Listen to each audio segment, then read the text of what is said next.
괴로울 때 주님의 얼굴 보라 함께 찬양하겠습니다.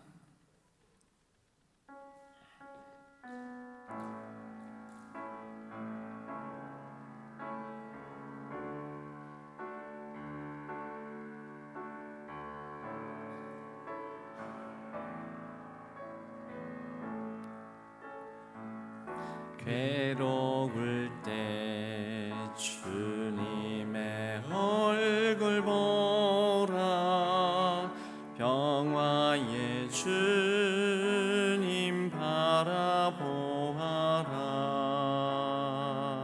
세상에서 시달린 친구들아,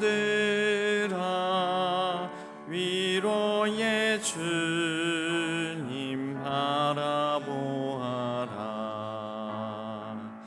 눈을 들어 주를 보라, 내 모든 염려 주께 맡겨라.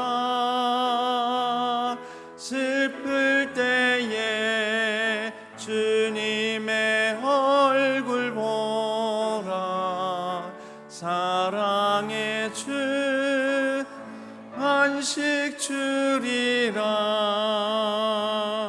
힘이 없고 내 마음 연약할 때 능력의 주님 바라보아라. 주의 이름 부르는 모든 자는 힘주시고 늘 지켜주시리. 눈을 들어 주를 보라, 내 모든 염려 주께 맡겨라.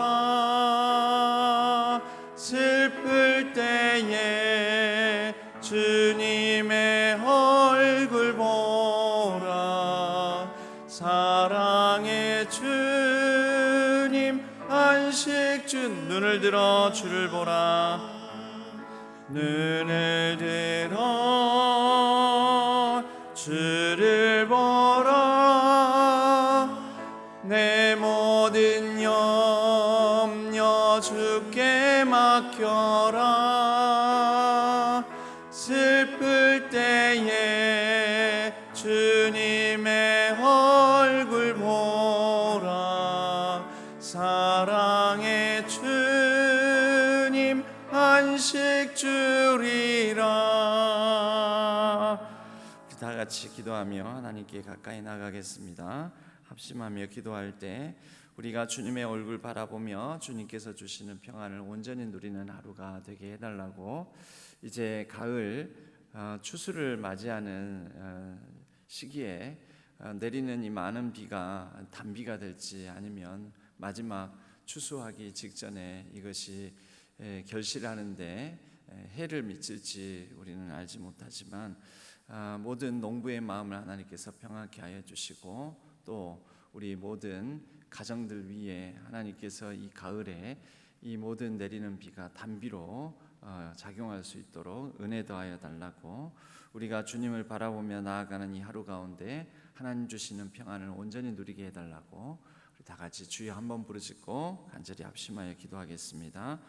주여 하나님 아버지 하나님, 우리가 힘들고 괴롭고 외롭고 마음 아플 때 우리가 의지할 분 오직 우리 주 예수 그리스도, 또 하나님 바라보며 나아갑니다. 하나님 주님을 향하여서 우리의 시선을 돌릴 때 우리의 마음에 하나님만이 주실 수 있는 평안과 위로로 함께하여 주시고, 우리 아버지 하나님 깨어지고 부서진 마음을 싸매어 주시고 고쳐 주옵소서. 하나님 능력의 장중에 우리를 붙들어 주시고, 오 하나님 아버지, 이제 추수 가을 거지를 이제 할 시기인데 이 시기에 내리는 이 많은 비가 하나님 아버지 농부의 마음을 아프게 하지 않는 것 아니하고 마지막 추수할 시즌에 아버지 하나님 귀한 단비로 작용할 수 있도록 주님 간섭하여 주시옵소서. 아버지 하나님, 이 나라의 민족에 여러 아버지 하나님 깨어지고 망가진 그런 마음들 가운데 역사하여 주시옵고 하나님의 은혜를 베풀어 주셔서 하나님 아버지, 우리 모두가 하나님이 주시는 넉넉한 위로와 평안을 누리게 하여 주시옵소서. 주님 아버지, 우리 모든 성도님들의 마음들을 붙들어 주시옵고 하나님이 주시는 온전한 평안을 누리는 우리 모든 아버지 하나님 성도님들 되게 하여 주옵소서. 오늘도 주님 주시는 평안과 위로로 하루가 충만하게 하여 주옵소서. 성령께서 인도하여 주옵소서. 하나님 아버지, 괴롭고 마음 힘들 때 우리가 오직 주님만을 바라봅니다.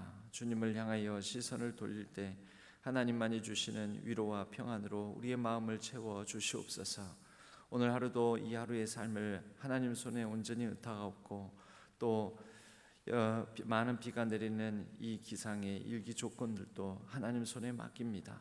가을 추수를 맞이하는 이 계절에 내리는 이 비가 농부들의 마음을 아프게 하는 비가 아니라 농부들의 마음을 위로하고 또 평안을 주는 단비가 될 수 있도록 도와주시옵소서.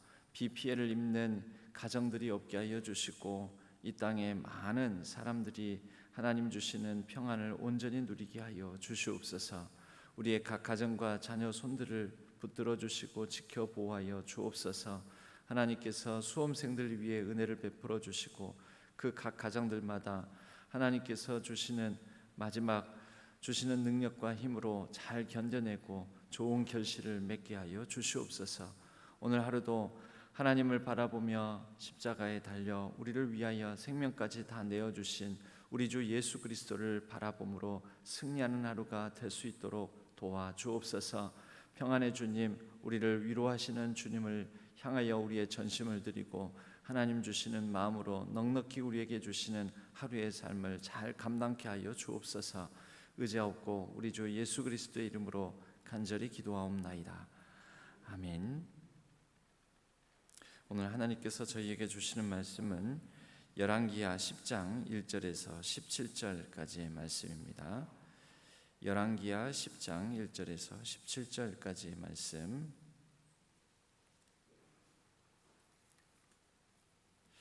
이 말씀을 교독하도록 하겠습니다.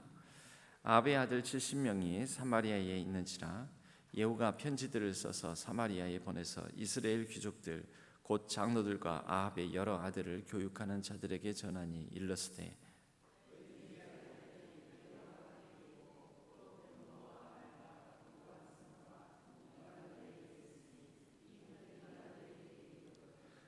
너희 주의 아들들 중에서 가장 어질고 정직한 자를 택하여 그의 아버지의 왕자에 두고 너희 주의 집을 위하여 싸우라 하였더라.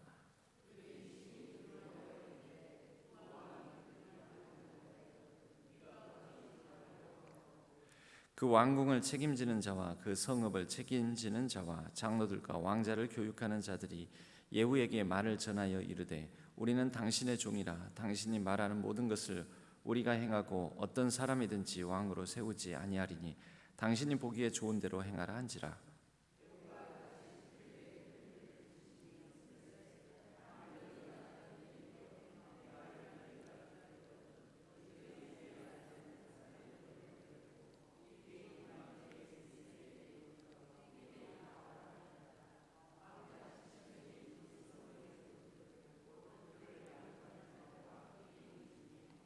편지가 그들에게 이르되 그들이 왕자 70명을 붙잡아 죽이고 그들의 머리를 광주리에 담아 이스라엘 예후에게로 보내니라.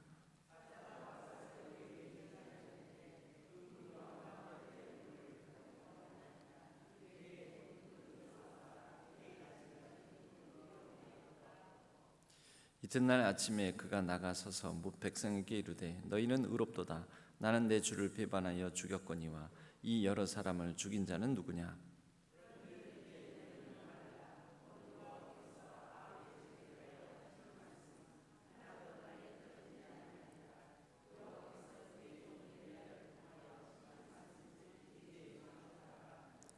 예후가 아합의 집에 속한 이스라엘에 남아있는 자를 다 죽이고 또 그의 귀족들과 신뢰받는 자들과 제사장들을 죽이되 그에게 속한 자를 하나도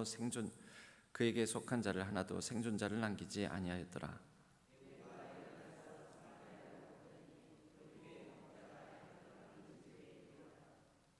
예후가 유다의 왕 아하시아의 형제들을 만나 묻되 너희는 누구냐 하니 대답하되 우리는 아하시아의 형제라. 이제 왕자들과 태후의 아들들에게 문안하러 내려가노라 하는지라.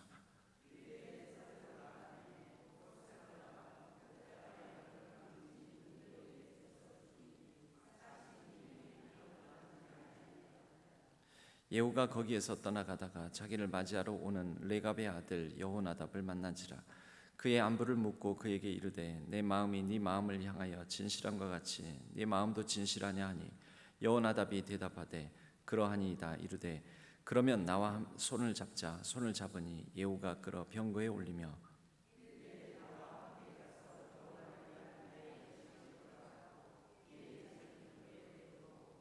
합독하겠습니다.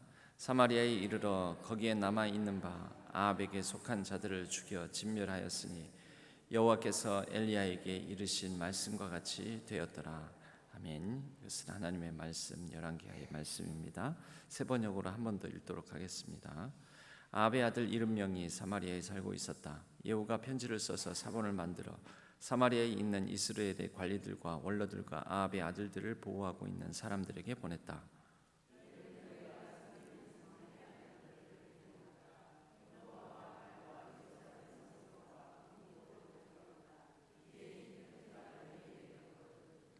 너희는 너희 상전의 아들들 가운데서 가장 훌륭하고 적합한 인물을 찾아서 그의 아버지의 왕자에 앉히고 너희는 너희가 섬기는 상전의 가문을 편들어서 싸우도록 하여라.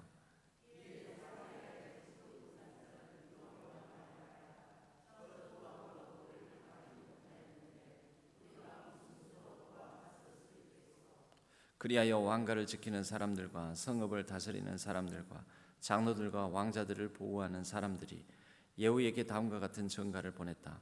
우리는 장군의 신하입니다. 장군께서 우리에게 말하는 것은 무엇이든지 모두 그대로 하겠습니다. 우리는 어떠한 왕도 세우지 않겠습니다. 장군께서 보시기에 좋은 대로 하십시오.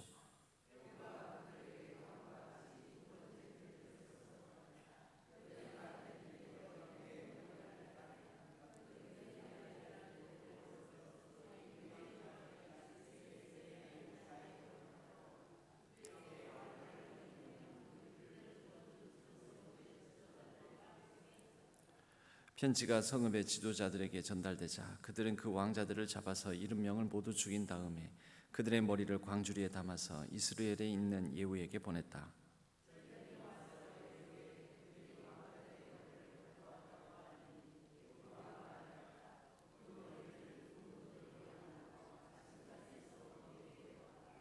아침이 되었을 때 예후는 나가서 모든 백성에게 말하였다. 나는 내 옛 주인에게 영모를 꾀하여 그를 죽였습니다. 백성에게는 아무 잘못이 없습니다. 그러나 여기에 있는 이 모든 사람은 누가 죽였습니까?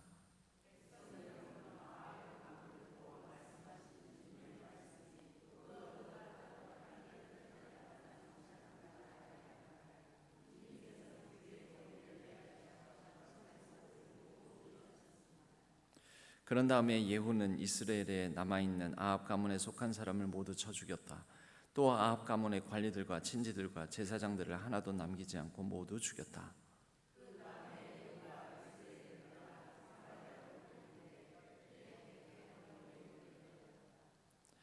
예후는 거기에서 이미 살해된 유다의 아하시아 왕의 친족들을 만나 그들이 누구인지를 물었다.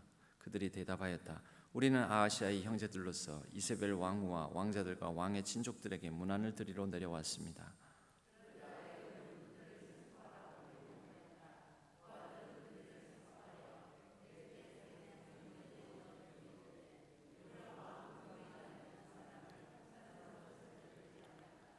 예후가 그곳을 떠나서 가다가 그를 만나러 오는 레갑의 아들 여호나답을 만났다.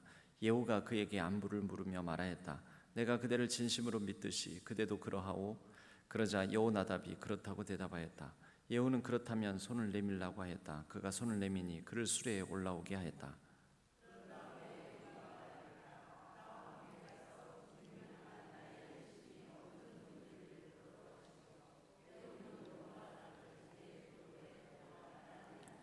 또 가겠습니다. 그리고 그는 사마리아에 이르러서 거기에 남아있는 아합의 지지자를 모두 죽였다.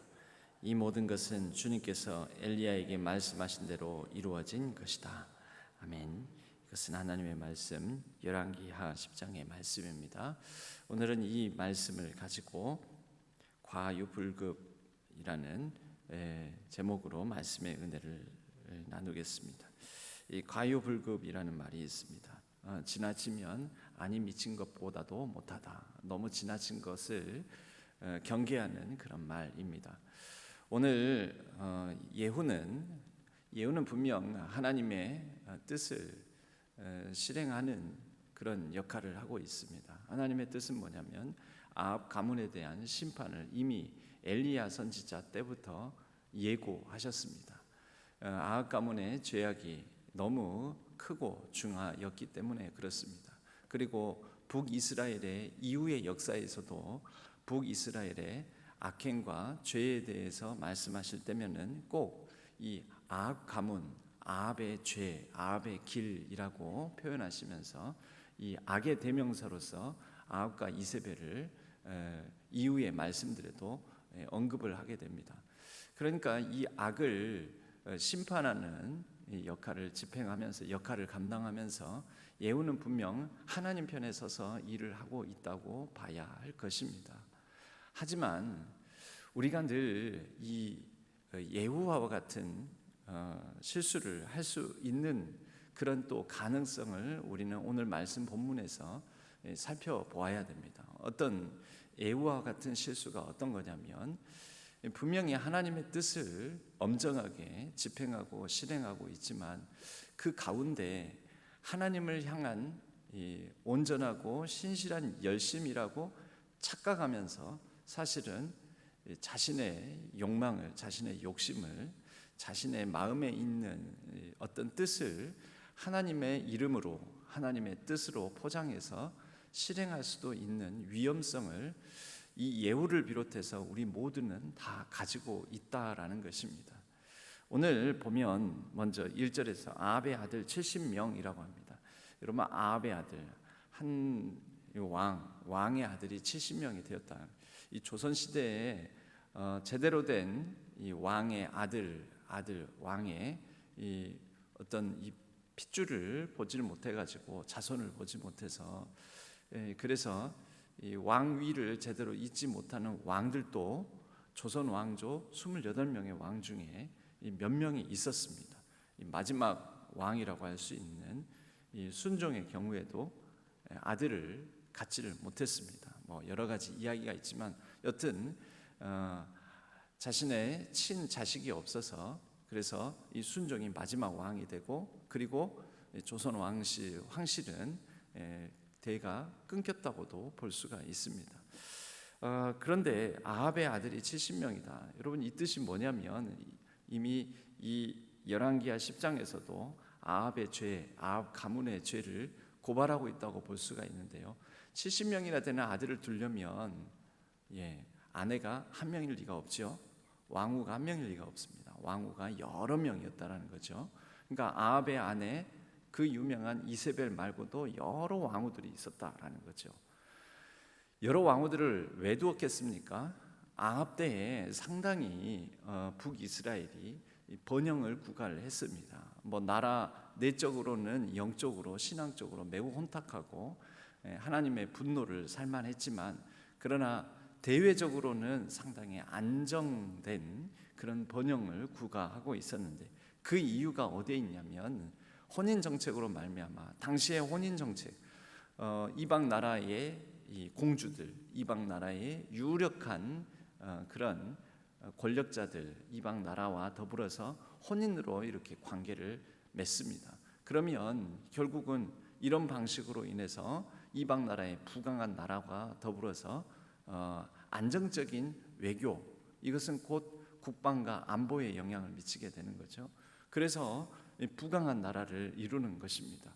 자력으로가 아니라 또 하나님의 뜻에 합당하게 그 나라에 어떤 힘을 키우는 것이 아니라 혼인 정책으로 말미암아 이러한 과정을 아합 때에 많이 이루었다라는 거죠.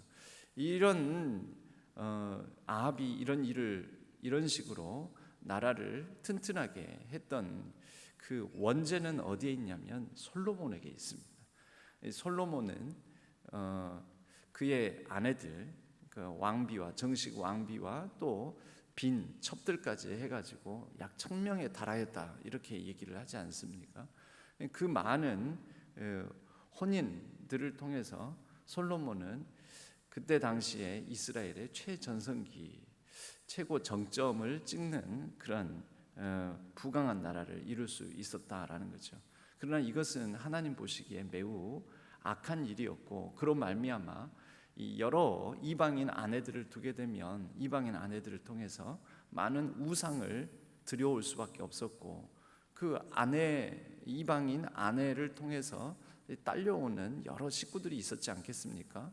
그 이웃 나라의 공주들이었으니까 그 공주의 시녀들, 그리고 그 공주의 생활 습관, 문화, 종교, 이런 것들이 같이 들어오는 것이죠.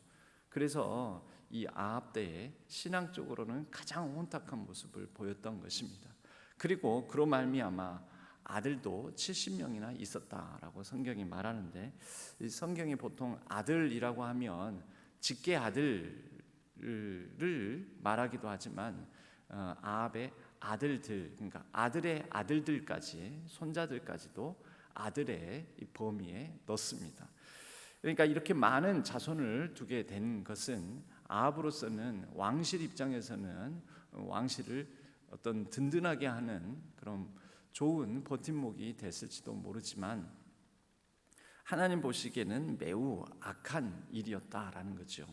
아합이 나라를 튼튼하게 부강하게 하려고 했던 그의 열심도, 그러니까 혼인 정책을 통해서 이 나라를 바로 튼튼하게 세우고자 하는 아합의 열심도 결국은 못 미치는 것보다 못하게 되었습니다. 과유불급입니다.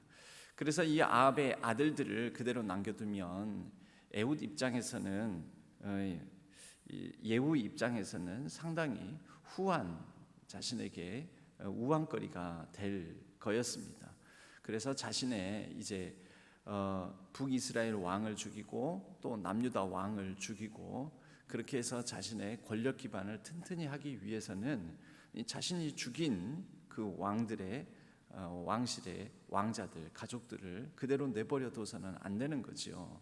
그래서 이 70명의 아합의 아들들로 일컬어지는 사람들을 결국 죽이게 됩니다. 근데 매우 그 어떤 지략에 능한 사람이어서 예후는 자신의 손에 피를 묻히지 않고 이 아합의 아들들을 죽이도록 그렇게 만듭니다.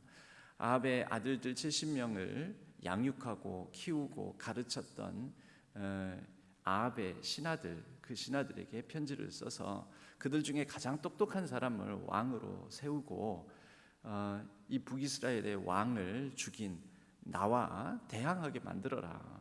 지금 아직 예후는 왕 위에 오르지는 않았습니다. 이제 그 요람 왕을 죽이고 그 아직 이 쿠데타 내전 중인 것이지요. 그러면서 가장 똑똑한 왕을 세워서 왕위를 잇게 하고 나와 대항하게 만들어라, 이제 이렇게 얘기를 하는데, 아마 이런 편지를 받고서 굉장히 벌벌 떨었을 것입니다. 왜냐하면 지금 모든 군권이 예후에게 가 있고 또 이 왕까지도 죽일 정도로 위세가 당당한데, 이런 예후에게 누가 대항할 수 있었겠습니까? 그래서 왕으로 세울 만한 사람이 없다고 하면서 예후가 그들을 향하여서 그렇다면 그들을 다 죽여라, 죽여서 그들의 머리를 나에게 보내라. 그리고 그들은 그것을 시행합니다. 그렇게 70명의 머리를 받아 들고서 아합은 이 보란듯이 이 북이스라엘 백성들이 볼 수 있게끔 전시를 해놓죠. 그러면서 예후는 하나님의 뜻이 자기에게 있음을 과시하고 또 자신이 이렇게 한 모든 것들이 정당성을 갖는다라는 것을 드러냅니다. 동시에 10절 말씀에 보면 그런 말씀으로 이제 너희는 알라 곧 여호와께서 아합의 집에 대하여 하신 말씀은 하나도 땅에 떨어지지 아니하리라. 여호와께서 그의 종 엘리야를 통하여 하신 말씀을 이제 이루셨도다. 하나님께서 엘리야를 통해서 하신 말씀을 자신은 수행하는 역할만 감당했다라고 예후가 말하고 있습니다. 예후가 여기까지만 하면 괜찮았을 텐데 예후가 이제 그 70명의 아합의 핏줄들뿐만 아니라 그 아합과 함께했던 아합의 충신들 그들을 모두 죽입니다. 11절에 보면 예후가 아합의 집에 속한 이스르엘에 남아있는 자를 다 죽이고 또 그의 귀족들과 신뢰받는 자들과 제사장들을 죽이되 그에게 속한 자를 하나도 생존자를 남기지 아니하였더라. 예후는 그에게 그의 이제 권력에 어떤 해를 끼칠 만한 이런 사람들은 모두 다 죽이고 남김없이 다 없애버립니다. 그리고 난 다음에 13절에 보면 예후가 유다의 왕 아하시아의 형제들을 만나게 되는데 이 형제들은 곧 이세벨의 또 핏줄이지 않습니까? 왜냐하면 남유다의 왕 여호사밧이 아합과 더불어서 혼인관계를 맺었습니다.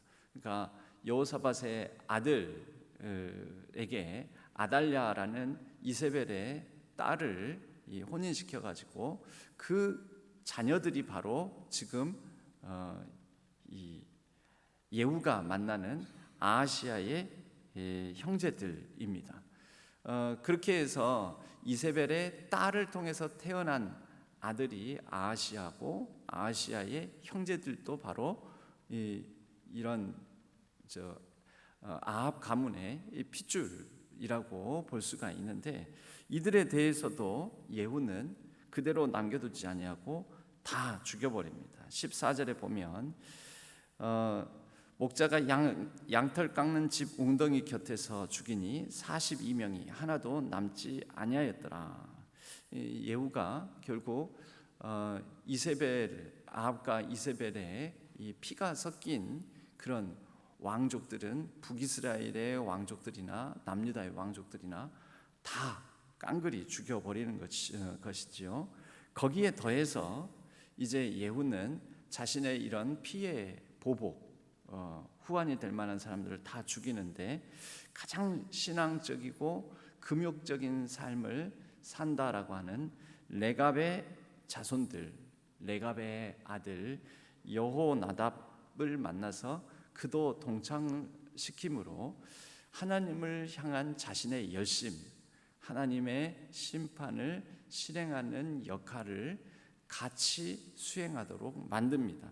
15절에 보면 예후가 거기에서 떠나 자기를 맞이하러 오는 레갑의 아들 여호나답을 만나서 그의 안부를 묻고 그에게 내 마음이 네 마음을 향하여 진실한 것 같이 네 마음도 진실하냐? 그러니까 예후와 같은 뜻을 가지고 있느냐라고 묻고 난 다음에 그 여호나답을 이끌어서 자신의 병거에 태우고 이후에 피의 숙청 작업에 그를 동참시킵니다. 그러면서 그는 뭐라고 말하냐면 16절에 나와 함께 가서 여호와를 위한 나의 열심을 보라 이렇게 얘기를 합니다. 여호와를 위한 나의 열심. 그러고 나서 사마리아에서 아합에게 속한 자들을 모두 죽여 진멸하여서 여호와께서 엘리야에게 이르신 그 말씀을 다 수행했다라고 성경은 기록하고 있지만 우리는 이 부분에 대해서 성찰해봐야 한다라는 것이죠.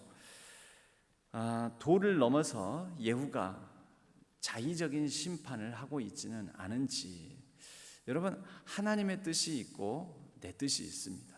그런데 하나님의 뜻이 내 뜻과 일치하다 싶으면 우리는 하나님의 자신의 뜻대로 하는, 내 생각대로 하는 것을 하나님의 뜻으로 착각하고 그것을 지나치게 할 가능성이 매우 높은 존재가 우리 우리 사람들입니다. 그래서 이것은 하나님의 뜻이야. 근데 사실 그 안에는 내 뜻이 많이 담겨 있다라는 거죠. 예후에게 아합에게 속했던 왕자들뿐만 아니라 아합에게 충성을 다했던 신하들, 그러니까 이스라엘이라는 곳은 이 사마리아 지역의 한 지방 수도입니다. 수도. 사마리아, 이스라엘 같은 표현입니다. 북이스라엘 왕국의 수도를 사마리아 또는 이스라엘 이렇게 표현을 하는데요. 거기에 있는 모든 자신에게 위협이 될 만한 신하들, 아합에게 충성을 다했던 사람들을 다 죽이는 것이 원래 자신의 뜻이었습니다. 이것을 왠지 말을 돌려가지고 이게 다시 다 정치적인 언어들인 거죠. 이 정치적인 언어를 사용해서 나는 왕을 죽인 사람인데 지금 왕자들을 죽인 사람은 누구냐? 나는 죽이지 않았다. 약간 이렇게 하면서 너희들이 죽였다. 이렇게 말을 돌리는데 그 죽여라고 사실 한 사람이 예후이지 않습니까? 그리고 아하시아의 아들들을 죽이고 그리고 아합에게 속한 사람들을 가장 거룩하고 신앙적이고 영적인 삶을 살아간다는 레갑의 후손들 여호나답을 동참시켜서 이런 거룩한 하나님의 일을 수행한다라는 명분을 삼으려고 그까지 이 여호나답까지 동참시켜서 결국 자신의 피의 보복을 대행하게 만드는 것 아니겠습니까? 여러분, 우리가 교회 일을 하면서 또 신앙생활을 하면서 내 뜻에 맞게끔 행하는 일들을 이런 식으로 둔갑시키는 경우들이 있습니다. 이것은 하나님을 향한 나의 거룩한 신앙적 열심이다. 하나님을 향한 거룩한 열정이다. 이렇게 우리 자신의 행동, 내 행동의 동기 이런 것들을 이렇게 꾸미는 경우가 많이 있는데요. 그래서 지나치게 행하는 경우가 많이 있는데 우리는 어떤 일을 하면서 하나님의 뜻이 확실하다라고 해서 수행하면서도 늘 우리 자신의 이런 연약함과 한계가 많이 있다라는 것을 인식하면서 늘 자신을 돌아보고 성찰할 수 있어야 할 것입니다.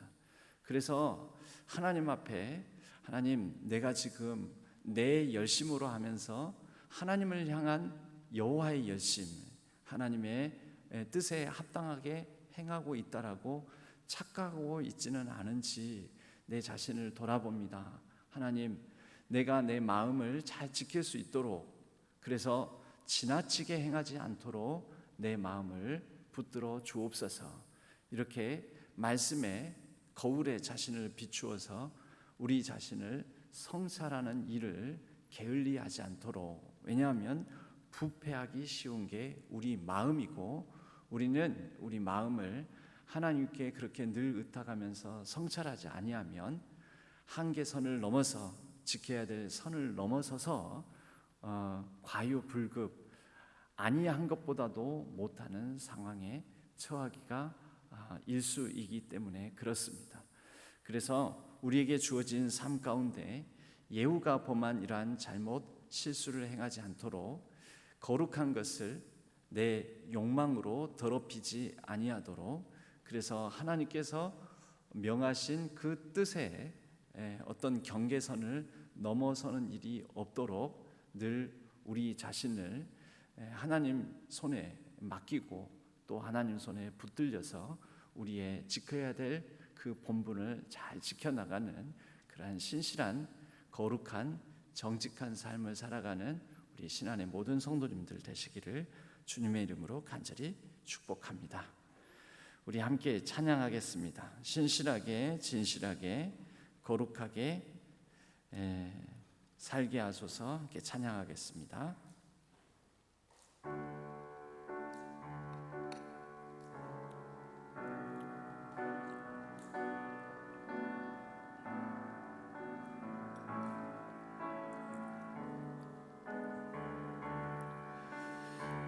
신실하게 진실하게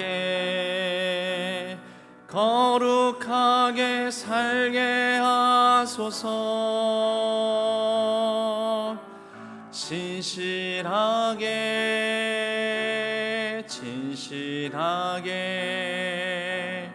거룩하게 살게 하소서. 하나님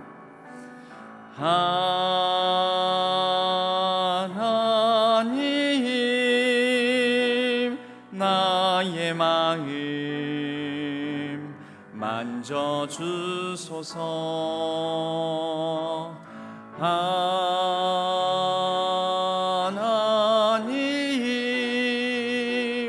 나의 영혼 새롭게 하소서. 진실하게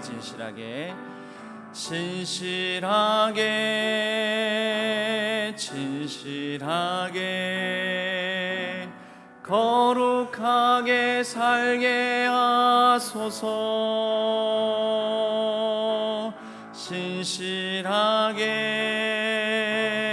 진실하게 거룩하게 살게 하소서. 하나님 나의 기도 들어주소서. 하나님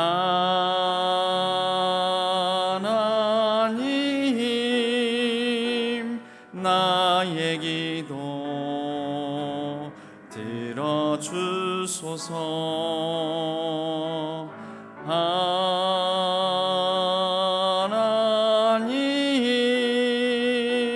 주의 길로 인도하. 진실하게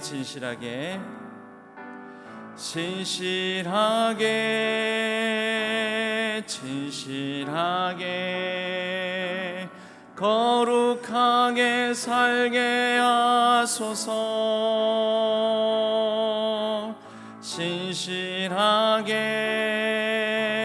진실하게 거룩하게 살게 하소서. 우리 다 같이 합심해서 기도하도록 하겠습니다. 합심해서 기도할 때 오늘 말씀 생각하면서 예후의 행위가 분명 하나님의 심판을 수행하는 역할이었습니다. 그래서 아합 가문, 아합 집안에 대한 심판을 하나님의 뜻을 분명히 수행합니다. 이를 위해서 예후에게 분명히 열심이 있었을 것입니다. 그러나 예후의 여신 가운데 그의 안위, 그의 왕자, 찬탈한 왕자, 그의 권세를 든든히 하고자 하는, 자신의 뜻을 이루고자 하는 자신의 욕망은 없었는지 우리가 살펴보아야 합니다. 우리 자신을 돌아봅니다. 우리에게도 거룩한 하나님의 뜻을 앞세워서 혹시 내 뜻대로, 내 욕심대로, 내 마음대로 하고 싶어하는, 도를 넘어서는, 선을 넘어서는 그런 부분은 없는지, 우리가 말씀의 거울, 오늘 이스라엘의 역사에 이 한 장면을 보면서도 우리 자신을 비추어 봅니다.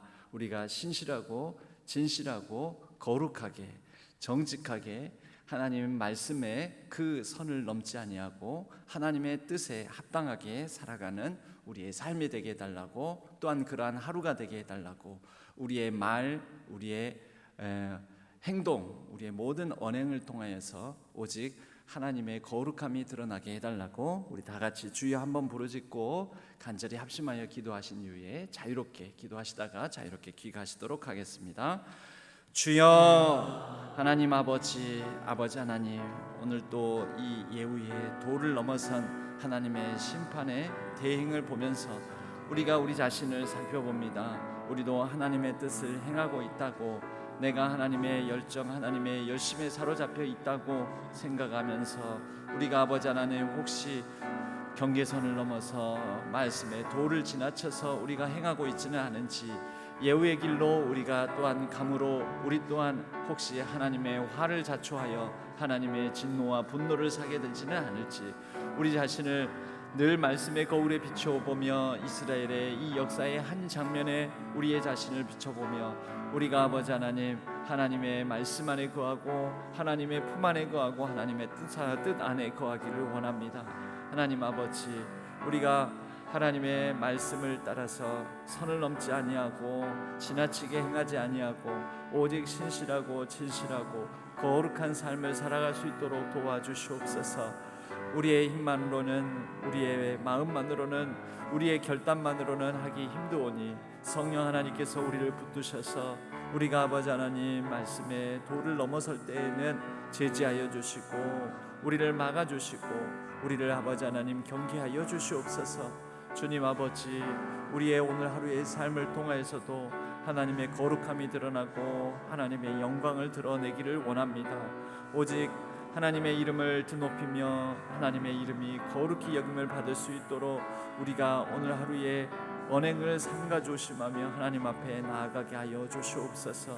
하나님 아버지, 하나님을 위해서, 교회를 위해서라고 하면서 사실은 우리의 욕망을 실현하고 있지는 않은지 우리 자신을 성찰해보며 겸손하게 우리 주 예수 그리스도의 그 뒤를 따라 우리의 십자가를 지고 우리의 주님을 따라 걸어가는 우리 모든 신앙의 성도님들 되게 하여 주옵소서. 오늘 하루도 하나님의 뜻이 이루어지게 하여 주옵소서. 주여 우리를 붙드시고 선하게 인도하여 주옵소서. 주여 함께하여 주옵소서. 도와주옵소서. 아버지 하나님 붙들어 주옵소서. 성령으로 인도하여 주옵소서.